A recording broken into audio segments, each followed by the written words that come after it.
Kanye West's Oval Office meeting with President Trump, sparking a media firestorm. Here's a quick refresher of what went down yesterday.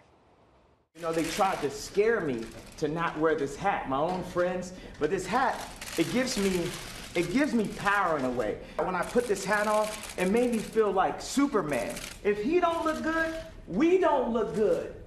This is our president. He has to be the freshest, the flyest planes. But I love this guy right here. Let me give this guy a hug. I love this guy right here. The sit-down setting off CNN's Don Lemon. Don, what did you think? Wolf, I have no animosity for Kanye West. What I saw was a minstrel show today. Him in front of all of these white people, mostly white people, embarrassing himself and embarrassing Americans, but mostly African Americans. It was so hard to watch. Him sitting there being used by the President of the United States. Lemon taking his disapproval a step further by invoking the rapper's, his late mother. This was an embarrassment. Kanye's mother is rolling over in her grave.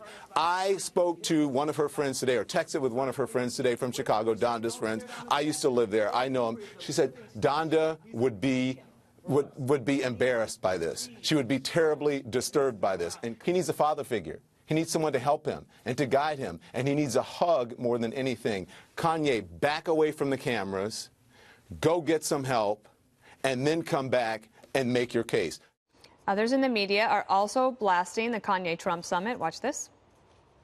This is such a blitzkrieg of blathering ignorance on one level. And I say this as a man who loves Kanye West, who admires his genius, and who considers him a friend. This is the kind of conversation that would typically be held between people wearing hospital bracelets. There is a deep sense of betrayal among people who follow hip-hop and rap. This was a giant, shiny object in the Oval Office wearing a red hat. That was But if you think you're bonkers. going to get a thoughtful play-by-play and political analysis, you're not, because that was an assault on our White House. Then why give it all this hype? Why fan the flames of the foolish? And it's not okay what happened here. And celebrities are criticizing Kanye. Fellow rapper T.I. posting on Instagram, quote, "This is the most repulsive, disgraceful, embarrassing act of desperation and auctioning off of one's soul to gain power I've ever seen." And other Hollywood stars like Chelsea Handler and Rosie O'Donnell also slamming the visit. We could go on, but we want to get to the discussion here. Jesse, let me turn it over to you. The hysteria over this meeting was hot and heavy. Right. So if Kanye is so marginalized and so insignificant and such a clown, why is the media so angry? Why are they so upset? It's because he's influential. It's because he's making a lot of money. He's very talented. And a lot of people listen to him because he's very popular. And if the black community is open-minded about President Trump, then that poses a real significant threat to Democrats electorally. The Democrats have already written off the white working class. They've written off veterans. They've written off key constituencies traditionally within their party. They have to drive up numbers among minorities in order to stay competitive with Donald Trump in 2020. So when they see this, this isn't good for them. And you remember when Kanye West said George Bush doesn't care about black people. And the same media that's criticizing him now applauded him back then. So when you criticize, as a black man, a Republican, you're sane. And then when you spread love to a Republican president, you're insane. I don't like how that works. And Donald Trump won about 8% of the black vote. Does that mean all those 8% of African-American voters in this country are crazy? They're ignorant? They're all fools? Women who vote for Donald Trump, are they gender traitors? Hispanics who vote for Donald Trump, are they nuts too? It's funny how the media, and they look really small right now, they're trying to dehumanize him.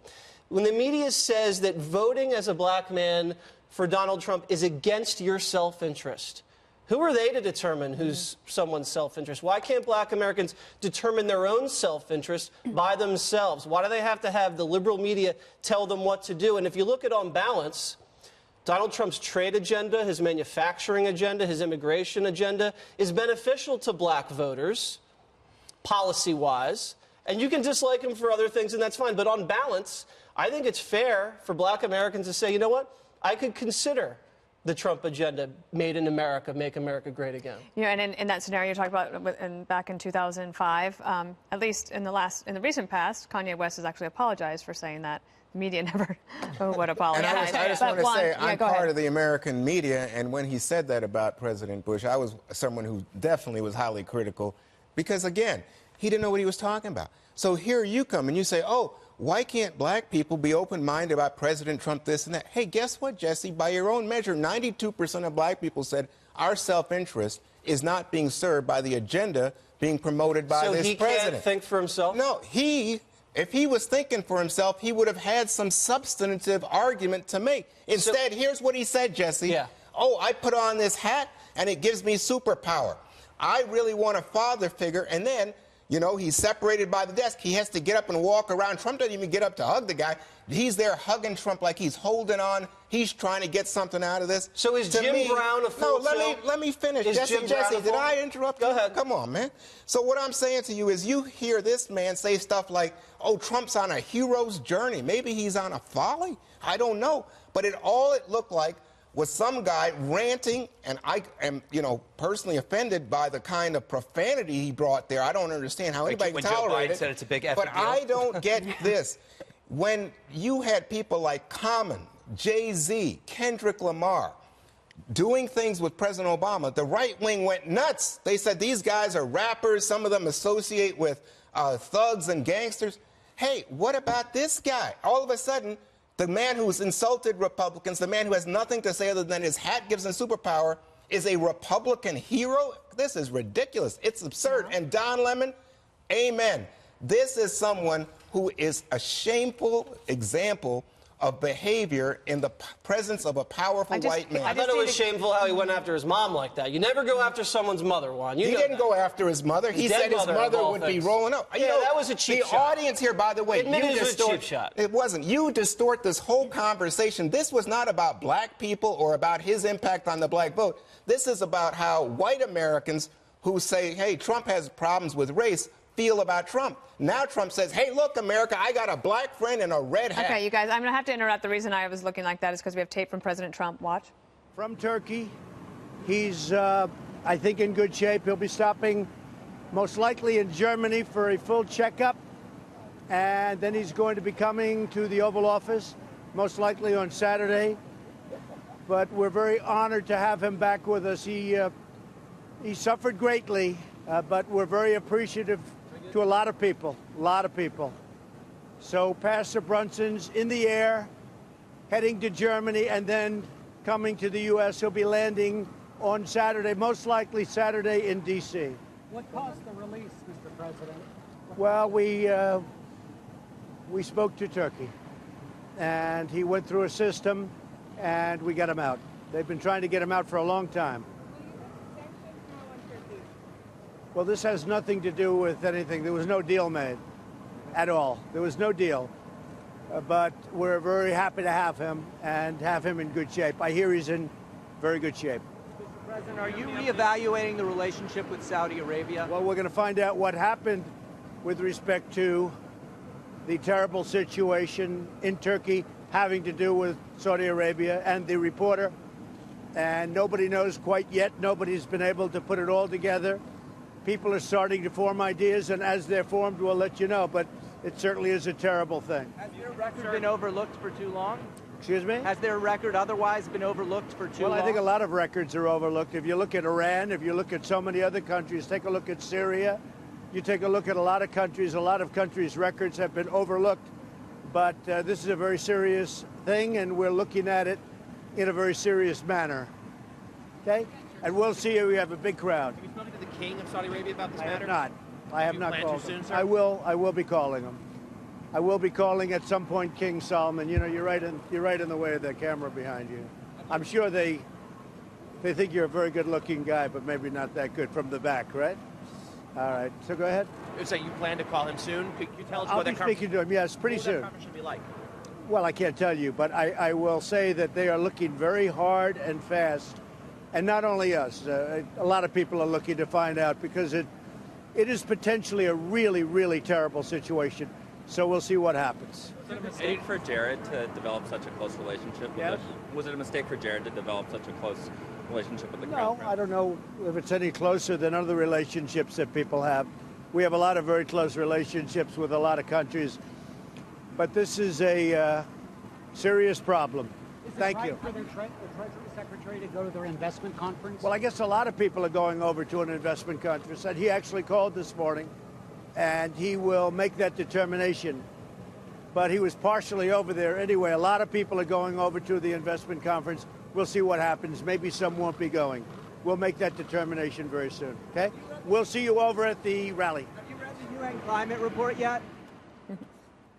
President Trump talking about Pastor Brunson, the American who was released from captivity. He was being held by the Turkish government, and now he is going to be returned to America. The president says he should be back in D.C. by Saturday. He said probably Saturday. He's got to stop in Germany. He's going to get a checkup, and then he will be returning to America. So that is a big win for the Trump administration, and every American should be glad that Pastor Brunson is being returned to America. He never should have been held in the first place. We're going to get back to the story we were talking about. Jesse and Juan had a chance to talk about Kanye West's meeting in the Oval Office and the reaction to it, and then Greg and Jedediah hadn't had a chance. We'll go to Greg first.